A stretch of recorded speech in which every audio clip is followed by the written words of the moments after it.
ಬೆಳ್ಳಂಬೆಳಗ್ಗೆ ಬೆಂಗಳೂರಿನ ಹೊಸಕೋಟೆ ಬಳಿ ಜವರಾಯನ ಅಟ್ಟಹಾಸ, ಭೀಕರ ಸರಣಿ ಅಪಘಾತದಲ್ಲಿ 7 ಜನ ಸ್ಥಳದಲ್ಲೇ ದುರ್ಮರಣ. ಕಾರ್ನಲ್ಲಿದ್ದ 6 ಜನರು, ಬೈಕ್ ಸವಾರ ಸೇರಿದಂತೆ 7 ಯುವಕರು ಕೊನೆಯುಸಿರು.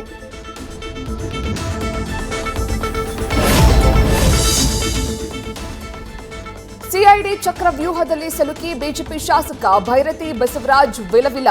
ಕೆಲವೇ ಕ್ಷಣಗಳಲ್ಲಿ ಭೈರತಿ ಬಸವರಾಜ್ಗೆ ವೈದ್ಯಕೀಯ ಪರೀಕ್ಷೆ.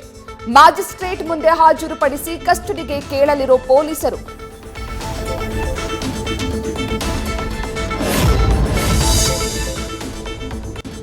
ಕಾಫಿಗೆ ಟೋಕನ್ ತೆಗೆದುಕೊಳ್ಳಿ ಎಂದಿದ್ದಕ್ಕೆ ಕ್ಯಾಂಟೀನ್ ಸಿಬ್ಬಂದಿ ಮೇಲೆ ದರ್ಪ.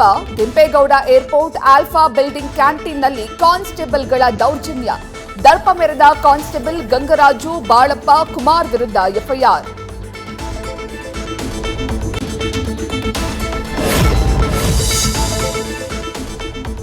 ಇನ್ನೂ ಪತ್ತೆಯಾಗದ ಸಿಜೆ ರಾಯ್ ಆತ್ಮಹತ್ಯೆಯ ಕಾರಣ ಎಲ್ಲ ಆಯಾಮಗಳಲ್ಲೂ ತನಿಖೆ ಮಾಡಿದ್ರೂ ಎಸ್ಐಟಿಗೆ ನಿರಾಸೆ.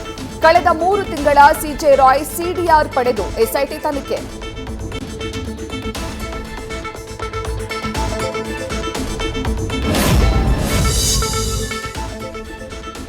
ನೀಲಸಂದ್ರ ಜನರ ವ್ಯತೆ, ಮುಗಿಯದ ರಸ್ತೆ ಕಾಮಗಾರಿ ಕತೆ. ಕಳೆದ 2 ವರ್ಷದಿಂದ ಕಾಮಗಾರಿ ಕಂಟಕದಿಂದ ಜನರ ಪರದಾಟ. ರಸ್ತೆಗಿಂತ ಚೇಂಬರ್ ಎತ್ತರ ಇರೋ ಕಾರಣ ಪ್ರಯಾಣಿಕರಿಗೆ ಅಪಘಾತದ ಆತಂಕ.